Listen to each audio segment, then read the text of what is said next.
Sometime during the third consecutive night spent huddled over the toilet, insides heaving and shuddering as I vomit forth seemingly everything I'd ever eaten, I realize what's happening. He's trying to poison me. It's all so elegant, so perfect, and so clear that I almost laugh, but another barrage of retching forces me into silence. The next morning I threw everything in the kitchen away, wrapping it 3 times in black plastic and burying it deep in the apartment's communal trash cans to prevent an unfortunate transient from the crossfire of his wrath. I'm out the door of the complex and halfway to the corner store when I realize he knows, must know, where I would shop. I pick a direction and walk, enjoying the chill winter air that soothes the ragged shreds of my inside. I turn at random intervals, following an improbable path out of my familiar neighborhood until I find a small shop with an unfamiliar name.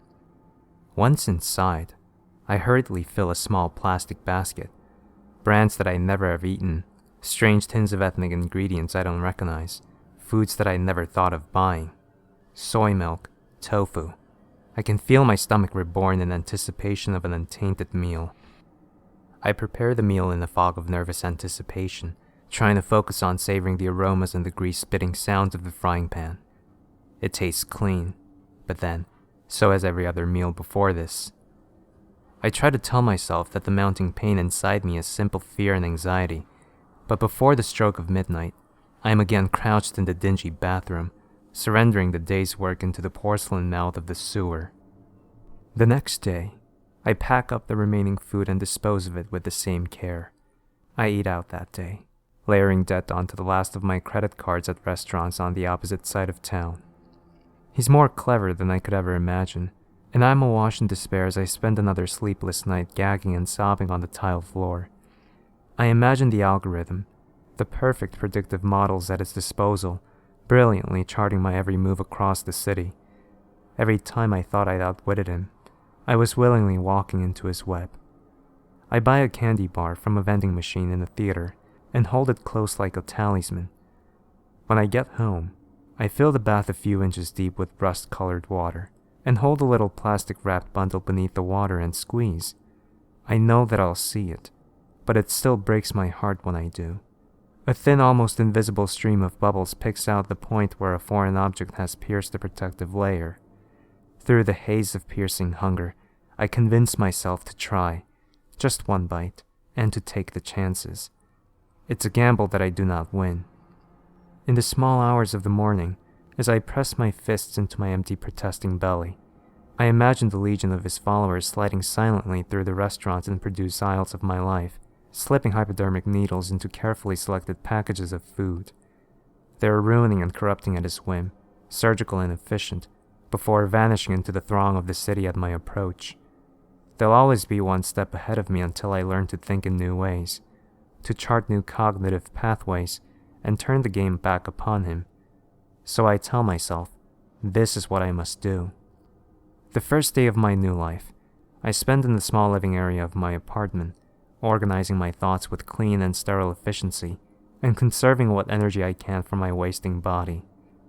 Night brings the retching sickness, but all that arises is water, and pills, half digested in the bilious water.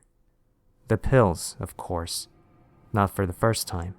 I feel a sharp twinge of respect for crystalline perfection of his plans. I dump the last of my dozen prescriptions into the toilet.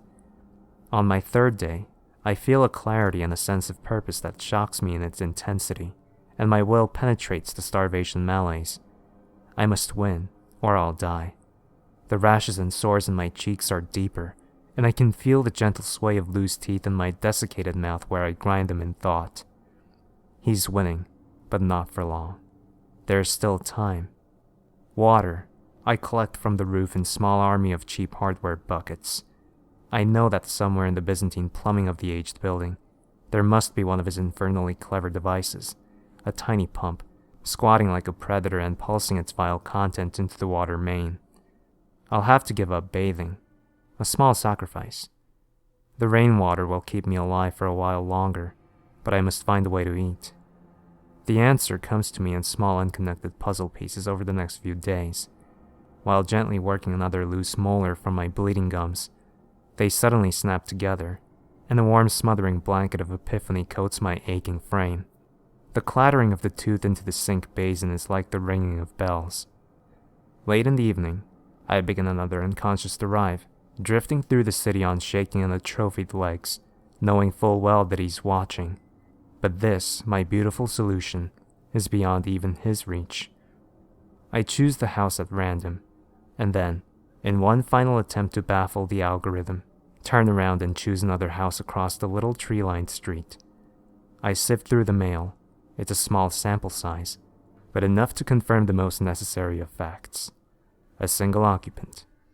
The poor man is surprised to have a visitor at all, and his face contorts with fear as I force my way inside.